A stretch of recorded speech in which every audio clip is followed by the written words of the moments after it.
getting ready, or at least trying to get ready.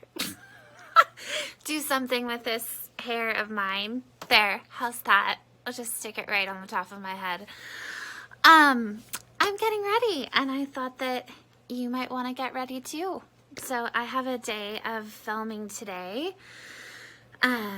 Content for some of the programs that I'm creating. And so I gotta do my makeup, you know? So what I always start with is the Glow First Priming Serum. And I put this on to help seal in moisture from my skin, but also it's a really nice protectant from the environment.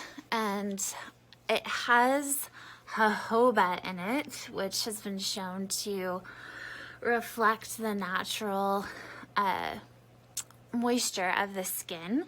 So it's not like greasy. It doesn't feel like it's sticking to your skin or like overpowering your skin. It's just a nice protective layer.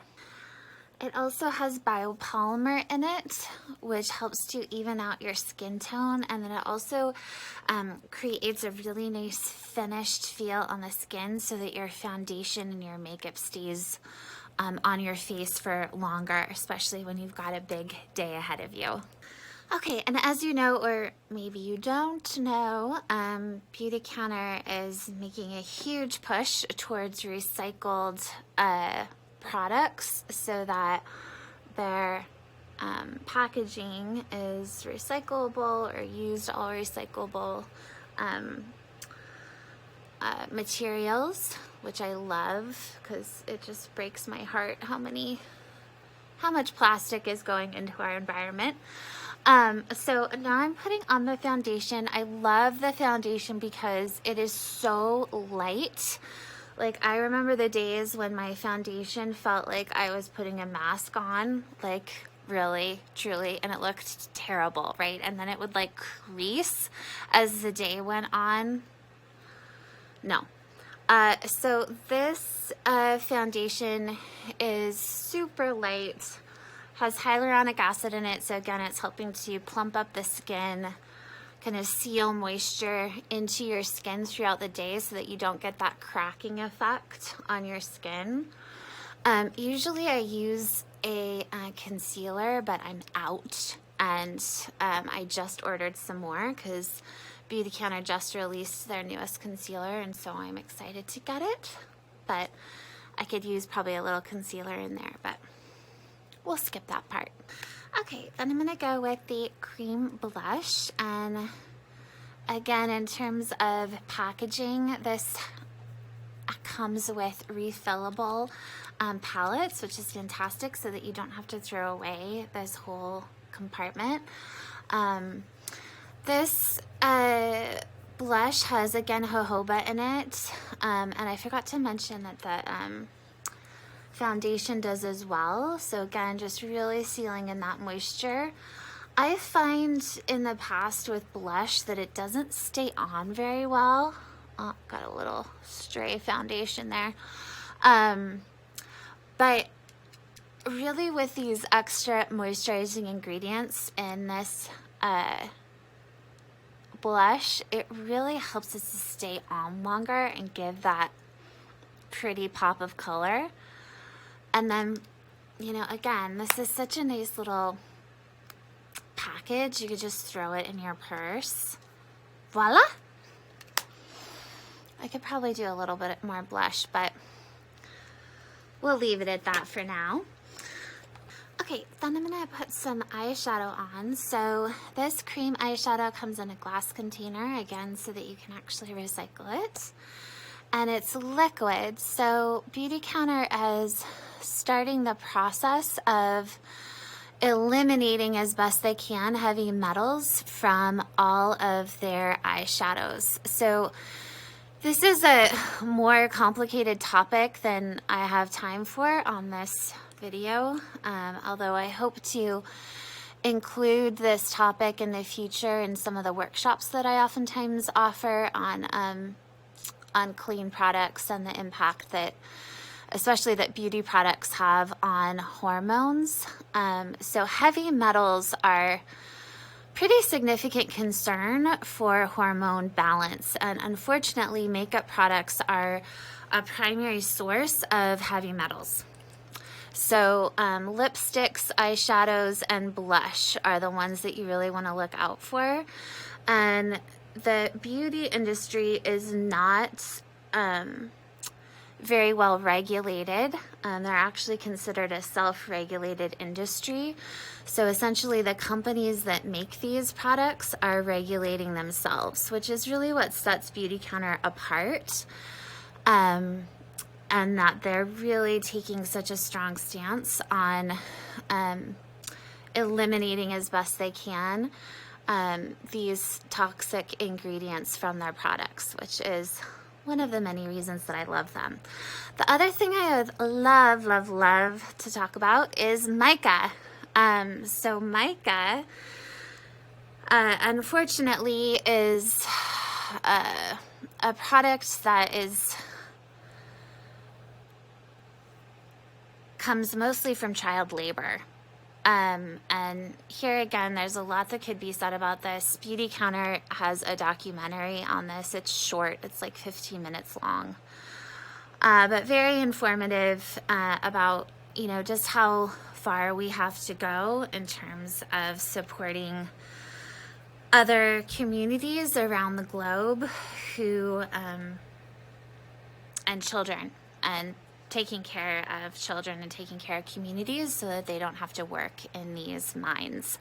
So mica, again, is an ingredient that's a pretty tremendous point of concern for child labor, and Beautycounter is committing a lot of resources towards both supporting communities around the globe that mine mica, but also trying to change the dialogue around mica and making sure that we keep kids out of the loop with that. So both of these eyeshadows that I'm using come from mica that is not associated with child labor. And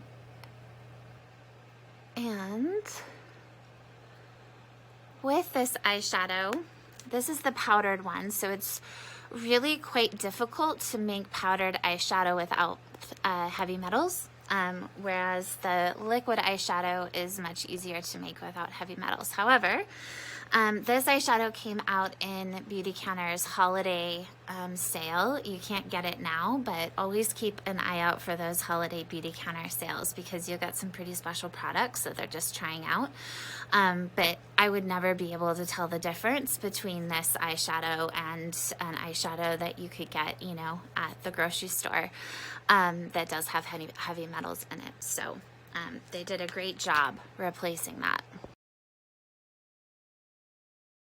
Okay, so I skipped ahead, got some eyeliner on, and started the lipstick process. I'm gonna get the mascara on. So mascara oftentimes has phthalates in it, which you would spell PTHALATES, which have been studied a lot and are found to be endocrine disruptors. So in other words, they confuse the messages that the hormones are sending. And that is a bit of a problem given the fact that the body depends on the messages that are sent from the brain to the organs via hormone messengers. And then also mascara oftentimes has coal tar in it, which has been linked to cancer.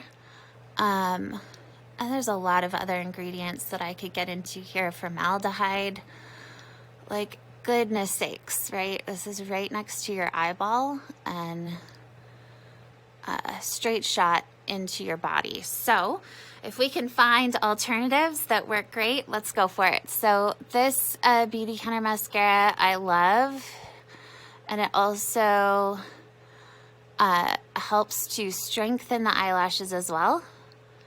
So that they don't get dried out and broken, as oftentimes happens with traditional mascara.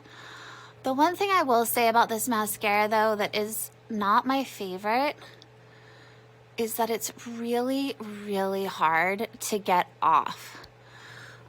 So granted, it stays on really well, but it can be hard to get off. So I definitely recommend getting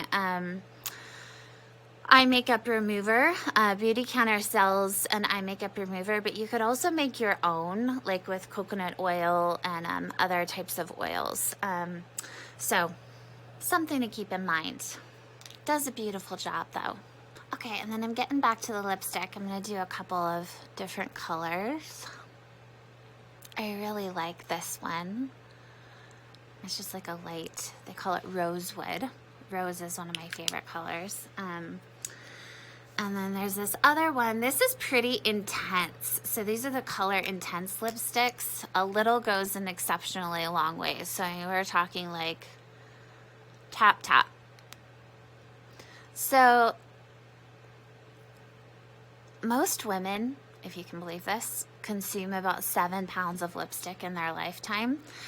And traditionally made lipstick often has parabens in it. Parabens are another endocrine disruptor. And other ingredients in it, like dyes. They're just really, again, not great for your hormone balance, not great for your body. And so fantastic that we have options as consumers to get other products that do not have those ingredients in them. So better for us, better for the environment. Okay, there's my makeup. Now I have to do something with this hair. Wish me luck.